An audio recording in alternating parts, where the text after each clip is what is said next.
Howdy. When I first started trying to help people participate more in musical worship, the first thing I did was try to teach them traditional music notation. Quickly, I found out they considered it to be too hard. Anyone who hadn't already been classically trained by the time they became an adult probably wouldn't be. I started examining traditional music notation to figure out what was so hard about it, but I didn't know. Subsequently, I began a career in mobile app design, and I studied how people perceive and how they learn in a field called user experience, or UX for short. It's primarily concerned with how does the user discover what the product can do? How does the user learn how to make the product do that? What does the user have to bring to the table? How do they figure out what they need to avoid doing?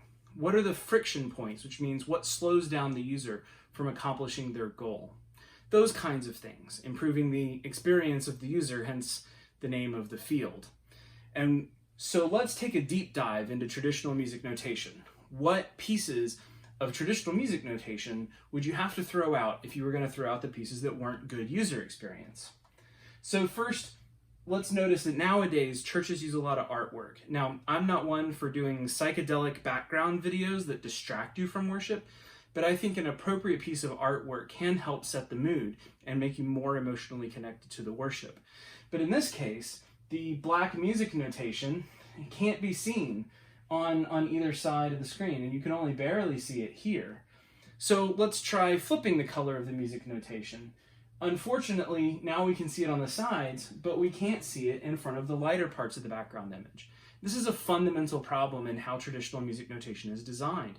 It's designed to be rendered all in one color. There's no transparency or blurs or anything that can help distinguish it from the background. Either you make your background image entirely dark or entirely light, or it doesn't work. So I'm just going to take the background art away from the scenario for the time being. So we just have a plain white background. And this problem with user experience is it can't adopt new artistic styles, and that's a problem. Second major problem we have is slides. Here's two slides. The problem with slides is this. You have to get rid of the first one before you can begin the second one. I call that an all or nothing moment. And you know what those moments are like. Most of the time, that unpaid junior high age volunteer sits at the computer in the back of your church service hitting the space bar to move the slides. But every once in a while, he gets distracted and he misses, and you don't know what to sing next. And even more embarrassingly, the praise band and the choir doesn't know what to sing next either. So getting rid of these all or nothing moments, this is a major problem, right? So here's a zoom in on some notation. And one of the first things we notice if we were to print it on paper is in a hymnal, for instance. Have you ever noticed that hymnals don't have repeat signs at the end of them? They've got all of these verses of lyrics, but there's no repeat signs at the end of them. So the hymnals are technically wrong. There's only one reason to have a hymnal, and that's to tell you what to sing when. And if they're inaccurately notated, they fail. It's even worse than that. Most music ministers like to adapt the songs slightly by doing things like skipping verse 3 because they need the time to be shorter, or they want to do more songs, or they need to repeat a chorus so they can end the song at the right time and synchronize with the worship in another venue. Yeah, I went to Saddleback when I interned at Jet Propulsion Lab. Anyway, the other thing they like to do is add turns in between the final, the end of the chorus and the beginning of the next verse. And the hymnal can't adapt to any of those changes. It's already printed. It can't reflect what's really going to happen. And that makes the hymnal fail at its primary purpose, unambiguously communicating when to sing what. So hymnals printed on a page, so it's incorrect when it's printed. Big user experience problem. Next one. So I've grayed out all of the other verses that you never get to sing because there was no repeat sign telling you should have sung them. The next problem you've got is this song has a pickup beat. And if you'll notice, the double bar line for the section boundary is after the first note in the chorus. That means technically the section break is in the wrong place. You see, measure lines and section breaks were concepts invented before people invented the concept of pickup beats. Now, I did some research. Approximately 2/3 of the most popular songs have pickup beats. and none of them are notated correctly. Now you may be thinking, hey, doesn't that first measure have the number of pickup beats in it? That works for hymnal songs often, but for modern songs with modern forms, it doesn't work at all. And music ministers like to be able to do things like repeat that chorus or delete that verse or sing it again. And if the software doesn't know where the sections begin and end, that means somebody's got to recompose the song in order for the computer to know when to place which notes. And that's a big user experience problem, because the surveys indicate the people who are using the projection software, 5/6 of them don't know anything about music notation. So this is a cumbersome inflexibility in traditional music notation. It's a flexibility that we want, where to break, being able to break sections that aren't measure boundaries, but we're not able to do that with the notation. Here's another problem when it's printed on the page, and that is the resolution of your eyes is greatest near the center, the direction you're looking. There's a narrow region in the back of on your retina called the fovea, and that's where the highest precision of your vision is. It's about 5 degrees wide. For an average hymnal held at an average viewing distance to a person with average eyesight, if they look directly at the top of that treble clef line, the lowest line of the lyrics will be just outside of the range of where they can actually visually recognize and read text. Now, some of you inquirers have been taught that you shouldn't look directly at the top of that. You should look at a point halfway in between, and therefore the note at the top of the staff and the lowest lyric line are both visible and legible at the same time. But most people don't know that. So the lyrics on that bottom line they're literally illegible. Now, this happens on the last lyric line for sopranos and altos, so you might say, well, by the time you get around to the 4th or 5th verse, you've probably memorized the song already. But it happens on the first line for the tenors and the basses, so big problem there. And since I sing from the bass clef, it's very difficult for me. So this is too detailed. There's too much detail in too large of an area. That's a bad user experience. I can't see it all at once. So I've deleted all the lyrics here because, the tenors and the basses can't see the top line of the lyrics, and the sopranos and the altos can't see the bottom line of the lyrics. So all of the lyrics are now a bad user experience. They're gone. So let's concentrate on a single line. We'll look at some more text-related stuff. The first thing I notice here is the abbreviation. Anytime you have an abbreviation, you've got to teach someone what the abbreviation means. Now, if people are unwilling to go to formal training, and they are unwilling to even attempt formal training in traditional music notation, by the time they're adults, if they haven't been classically trained, ain't gonna happen. When are they gonna learn what the abbreviation means? Now, I've got a lot of people on the one hand who are saying, oh, well, that's just the way music is. And on the other hand, they complain about their kids using abbreviations in text messages, and they don't know what it means, ROFL. So the first thing so abbreviations, big user experience problem. Let's get rid of that abbreviation and spell it out. So Dal Segno Al Coda. Second problem. This is in a foreign language. Now, modern software can automatically translate its language into the language of the user. And so having a foreign language here is a bad user experience. People wouldn't know what it means if they don't speak the other language. So that ought to be translated. Let's look at one other text-related thing, and that's actually going to be the treble clef. Now, some of you are going, wait, what does the treble clef have to do with text? The treble clef isn't text. Actually, it is. It turns out that the treble clef symbol is actually a G and an S, and the circle of the G is around the G line, and that's how you know which line is the G. And the bass clef is a very similar situation where there's an F, and the prongs of the F are around the F line, and so the two little dots on the bass clef symbol, those are actually the prongs of the F, telling you which line is the F. Now, I gotta say, I'm personally kind of intrigued by this idea that you drew the name of you printed the name of the note on the line that it is. That seems interesting to me. The problem is that you couldn't tell that it was a character because the font was illegible. So illegible fonts, another problem with user experience. So I'm going to keep the G, and I'm going to get rid of the rest of the clef. Let's look at some other stuff over here in this corner. We've got the denominators, the denominator of the time signature. Now hold on a second. Time signatures were actually invented before fractions. So technically, the time signature does not have a numerator and a denominator. That's not what those are. It's not a fraction. It's a time signature. Mathematicians saw it and they were like, I bet we can work with this. But I'm going to call it a denominator because nobody else knows what the heck to call it. So the bottom half of the time signature, the denominator, gives you a degree of flexibility. It means that different notes can get the beat. If it's a 4, the quarter note gets the beat. If it's a 2, the half note gets the beat, and so on.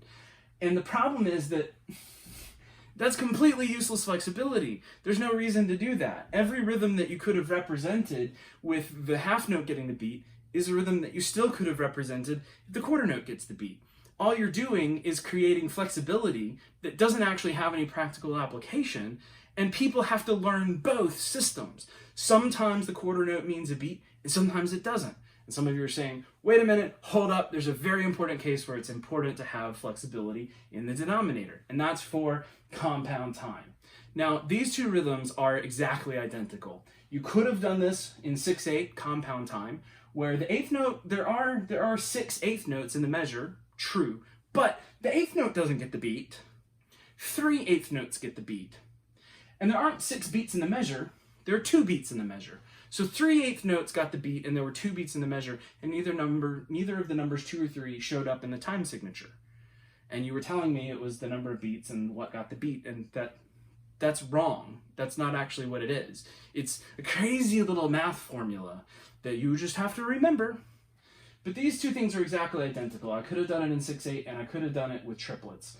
And so that means that the flexibility of being able to do compound time is basically useless and was a waste of everybody's time to have to learn. Some people still don't even know what it means. I actually built a version of the app not remembering what compound time was, and I went and showed it to a music director, and he was like, what about compound time? I was like, oh.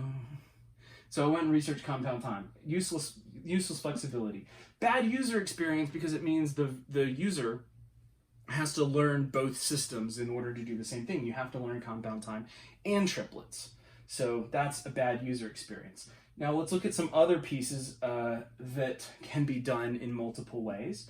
You can have flags that are not blown by the wind and flags that are blown by the wind.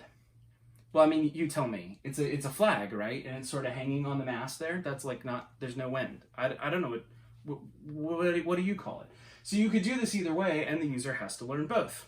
And if they don't learn that is exactly the same thing as that, then one of these two things they can't read. Bad user experience because they have to learn both. Let's look at another situation. Dots. So we've got 2 ways of extending the duration of the note. I could have done it with a dot, which extends the duration of the note by half and pushes back the beginning of the next note. In this case, the 8th note doesn't begin on the 2nd beat, it begins on the 2nd half of the 2nd beat. Or I could have used a tie to another 8th note, and this would have been exactly the same rhythm as this. So that's 2 different ways of doing the same thing. Again, the user has to learn both, or else they can't read some pieces of music. So it's more difficult for them to learn because there's more to learn. So this I would put in the category of multiple ways of doing the same thing. Anytime you have multiple ways of doing the same thing, it's more difficult to learn. Let's take another look at that dot. Here we've got a dot, but if we move that dot just a little bit from the side to underneath, now instead of extending the duration by half, it now cuts the duration by half. And instead of changing the start time of the subsequent note, it doesn't change the start time of the subsequent note. And to make the note start at the same time, we would have had to have inserted a rest. So this is bad because it is incompatible behavior for similar shapes. See, when people see a shape, they infer a kind of thing. And when people see a kind of thing, they expect it to always behave the same. So when they see the shape of the dot in one situation, and it does two things completely differently from the shape of the dot in another situation, this messes with the way people infer things about the world around them. And if you're not going to have them formally trained because they're unwilling to do that, then anything that messes with the way they instinctively infer things about the world around them, you're going to make it difficult on them. And that's what this list is. It's a list of things that make it difficult on them. So let's go to another scenario here where we're talking about notes, and in particular we're going to handle, we're going to look at these accidentals. So here we have a key signature that says that the F's are sharp, and here we have a note where the F is marked natural. Now remember, I got rid of the measure lines because they were an inflexibility. But the measure lines would be here, and the rules for accidentals are that you have to memorize the accidental key signature at the beginning of every line. Then, when you encounter either a lowercase b or a hashtag or a... Well, I mean, that's what kids think that is, right? It's a hashtag. They don't know it's a sharp. Or a Catan memory probe, that's from an episode of Star Trek. Look it up. And then you change what the accidental for that note is. And you have to keep that memorized for the rest of the measure. And then at the end of the measure, you recall what the key signature was at the beginning of the line. So it really looks like this if you carried it out through the measure. And of course, these guys would be sharp in the subsequent measure. Now, this is so difficult for students to learn that some kids' music, they actually mark it like this just so the kids don't forget the accidentals are supposed to be remembered from the beginning of the line. And then later on, when you think they've got a handle on it, you take away the accidentals, the courtesy accidentals, and you expect them to have figured, and you expect them to have learned it, and it turns out that they didn't. And it is, so not only are there these rules that went unwritten, because there's no rule on the screen here that says you're supposed to remember that accidental to the end of the line, but when these kids try to perform it, they can't, because but when the kids try to perform it, they can't remember it. It's so, even once you learn the rule, doing it is actually very difficult. So it's not only unwritten rules, which you can't know unless someone formally trains you, which people won't do, but once you know the rules, it's still difficult to actually do them. Bad user experience. So we got a big problem with this, with the accidentals. Now, the other thing about the accidentals is that there are two kinds of pitch hearing. There's perfect pitch, in which you hear a note and you know what it is, and even a minority of musicians have perfect pitch. Most people have what's called relative pitch, which means you could play a note, 10 minutes later you play a note that's one step different, they have no idea that it's a different note. But if you mess with the intervals inside the song, they can tell. And this is so widely known that there's actually an episode of Star Trek where the way that the holographic doctor, who's like a computer program who's been co-opted by an alien force, he communicates to the crew, and he's being observed. So he can't tell the crew or else the aliens will destroy the ship. And so he has to communicate to the crew about the aliens that are invading. And what he does is he alters the intervals in a piece of music, and everybody notices immediately. And here's that scene. Engineering to Chakotay. Go ahead. We're ready to restart the impulse reactors. Acknowledged.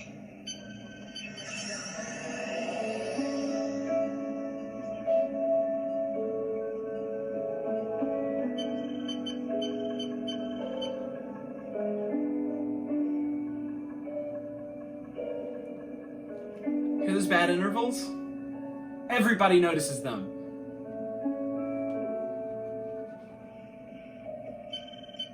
It's playing on every comm channel on the ship.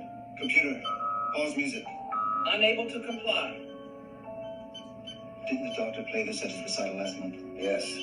As I recall, he performed the piece flawlessly. Everybody knows the notes are wrong. Maybe the recording was damaged by the power loss. He knows. Or perhaps the doctor altered the music deliberately. Why would he do that? I performed a Fourier analysis on the recording. The harmonics have been modified. Could be a con frequency. Unlikely, there's no carrier wave. I could be wrong, but it looks like a warp signature. The power utilization curve would be about right. Try scanning for it. I'm detecting a matching signature. Distance 6.7 light year. They recognized that the intervals in the song were wrong, and that led them to find the aliens that were going to try to invade the ship and had taken over the holographic doctor. So people have what's called most people have what's called relative pitch, and yet traditional music notation emphasizes perfect pitch. This makes sense for instruments, pianos, trombones, trumpets, in which you always play the same perfect note the same way. But it doesn't make sense for people, because people have relative pitch. If you give us the perfect pitch, the vast majority of us can't even make use of it. So we should focus on relative pitch instead. And so the problem here in user experience is that they've emphasized unactionable information. They put the emphasis on the perfect pitch, and they haven't put the emphasis on the relative pitch. One of the two popular competitors to traditional music notation, the two being guitar tabs, which doesn't even have rhythm, and shape notes. And so shape notes had a different shape for each interval on the relative scale. And that meant that if you paid attention to the relative scale, and so they focused on the relative scale, but they made a mistake when they did that, and we'll get to that at the end of the piece. So they fixed one problem, but they fixed it by doubling down on another problem. So we'll move on, but this is a problem when you're emphasizing something that the vast majority of the users can't do. What you want to do in a good user experience is emphasize the pieces that the vast majority of users can use, and that would be relative pitch. So we're gonna completely throw out the key signature, because that's a big problem. All right, moving on. We've got the staff. The staff is actually a problem in and of itself. You see, the brain cells in your eyes, the neurons, don't send a complete photograph to your brain. They actually compress the image from your eyes. One of the ways they compress it is by isolating textures. They don't send the complete data of a texture. Instead, and what's a texture? Well, it's made up of repeating patterns. And what do your eyes do? They identify the elements in the pattern and the region of the pattern, and they send those two pieces of information to your brain. Now, that threshold is reached around 4 or 5 elements at some point. So as an example, find a window that's got some blinds in front of it, and look at the window with the blinds for about 1 to 1.5 seconds, and then look away. Now tell me, how big was each of the blinds? All of you are doing this right now. You're going, oh, it was about this big. You're doing it with your hands, and you're looking at it with your eyes, because the visual cortex of your brain knows exactly how big each of the elements in the pattern was. And you're going to get it right between 10 or 15%. Now tell me, what was the extent of the blinds? How tall were they? How low did they go? How high did they go? And now you're doing exactly the same thing. You're reaching. You're going, oh, they went from down here to up there. Your brain knows where it started and where it stopped, and you're reaching for it to indicate it, because you don't know the numbers. Now tell me, how many blinds were there? 4 seconds and you have no idea. You're not reaching for it. You're going, because that information never made it to your brain.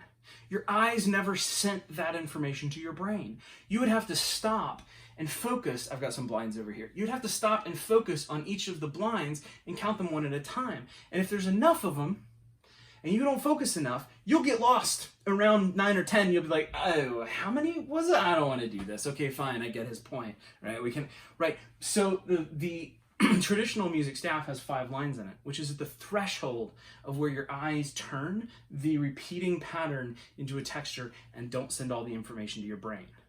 So some people want to create musical staffs with 6 repeating elements, because 6 would be a whole step for 12 half steps in an octave. There would be 6 elements, which would indicate 6 whole steps in that octave. And that won't work, because literally you can't see it. You literally can't see it. If you play an instrument that has tons of ledger lines, you know you had problems counting those ledger lines. That's a big problem. Now, I play trombone, so I never had more than 2 ledger lines, so it wasn't as much of an issue. 3, never had more than 3, so it wasn't as much of an issue. But for instruments that play way up here above the staff, they have to do things like give you the notation under the clef that's like 8-something, 8-fa or something, to be like, this is really an octave up, but you couldn't read it if we wrote it there. So this problem I would call illegible patterns, because the pattern of the scale is actually illegible. You can't see it. You cannot see that data. Let's zoom in on the staff, because there's more problems with the staff. There are notes associated with each of these lines and spaces, and here they are. you know, FACE, everybody uses it just fine. And those are what I would call an invisible list. There's a list of things that are represented by these lines and spaces, and here it is. But the list itself is not visible on the screen. There's another invisible list behind the note names, and that is the intervals in between each of the notes. You've got some whole steps and you've got some half steps. They don't match up with whether you have lines or spaces because, you know, this F is on a space and this F is on a line. It's just inconsistent. So these invisible lists that you have to memorize. Well, anything that's invisible or something you have to memorize ahead of time, again, without formal training, nobody's going to know that it's there. Bad user experience. So invisible lists. This gets even worse though, because if you look at this, these are the note names, right, in the major scale: C, D, E, F, G, A, B, C. Now these are kind of like an alphabetical list, but they're different, and they're different in a few different ways. Number one, they don't start at the beginning of the alphabetical list. Number two, it stops partway through the alphabetical list. Number three, then it begins repeating back at the beginning of the alphabetical list. Number four, it repeats an element that you'd already listed. And you're like, well, you don't have to repeat the C. Yeah, try a major scale and don't play the top note and see how long a musician goes without singing that last note. You have to include that note. You know you do. So this violates, you have experience with an alphabetical list, but this violates the way alphabetical lists work in 4 different ways. So this problem with user experience is it alters the traditional conventions. You already have conventions for alphabets, and this alters them.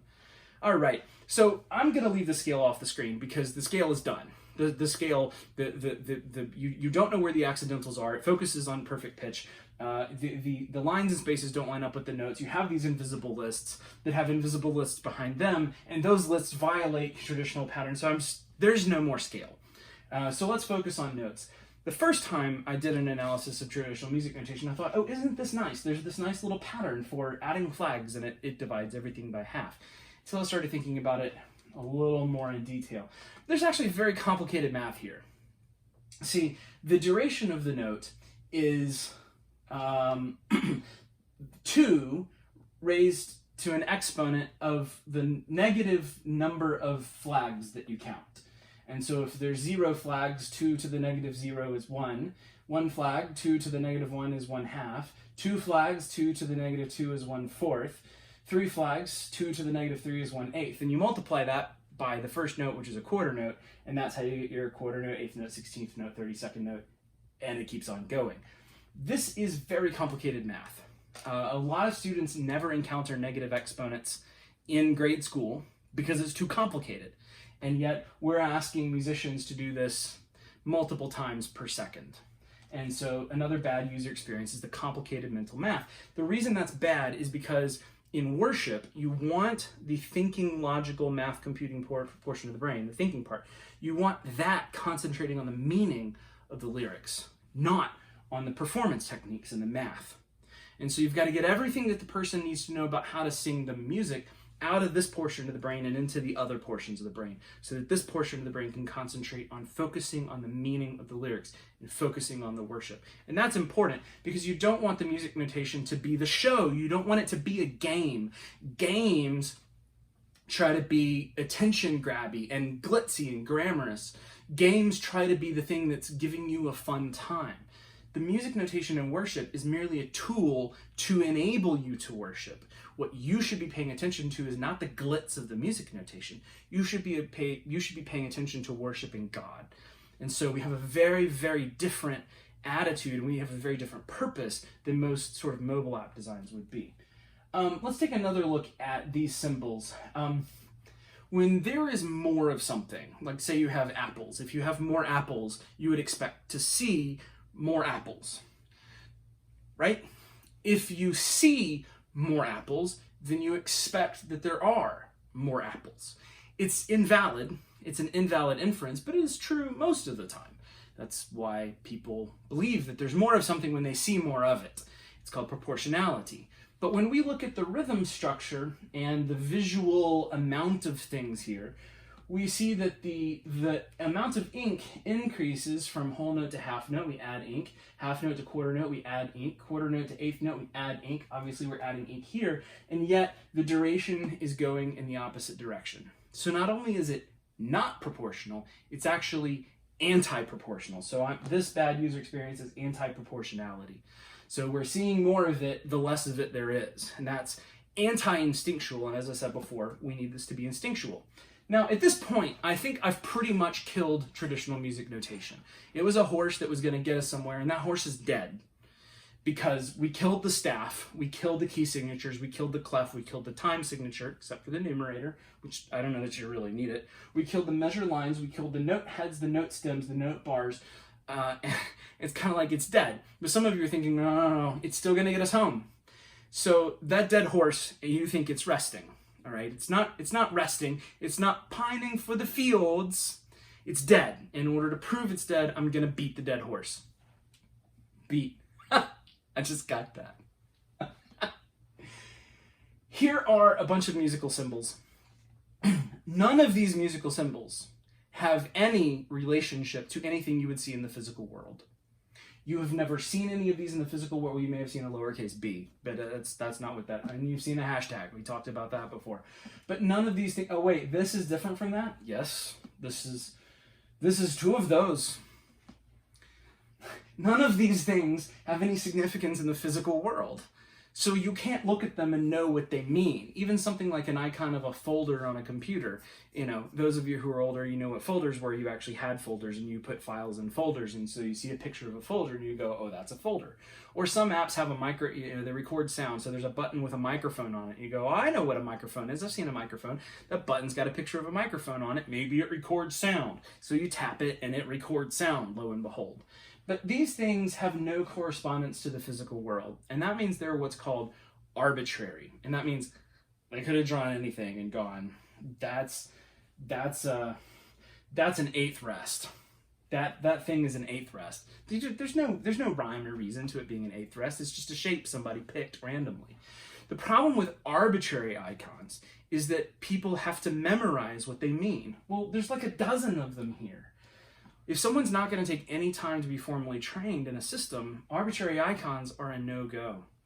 So the arbitrary icons is me beating a dead horse, because this was over before it began. So arbitrary icons. So let's take a look back at music notation and see what's... well, that's bad. We lost the... basically, it's all gone. And this is why you can't fix traditional music notation. Because if you took away all of the pieces that are bad user experiences and fixed them, you don't have anywhere to start. Well, you have a G on a line to tell you that it's a G, but there's no line because the staff is gone. And this is why you can't fix traditional music notation. Now, I'm not the first person to discover the problems here. Here's a book of 451 attempts to come up with alternate music notations over the last 400 years. Here's a list of people since this book was published who tried to come up with additional new music notations. And they discovered they couldn't fix traditional music notation. It took them 30 years. And you've seen it in 30 minutes. So this is why you can't fix it. If you want a music notation that people can learn without formal training, you have to start over from scratch. And you have to start over with principles of good user experience. And that's what I did for Sing a Chord.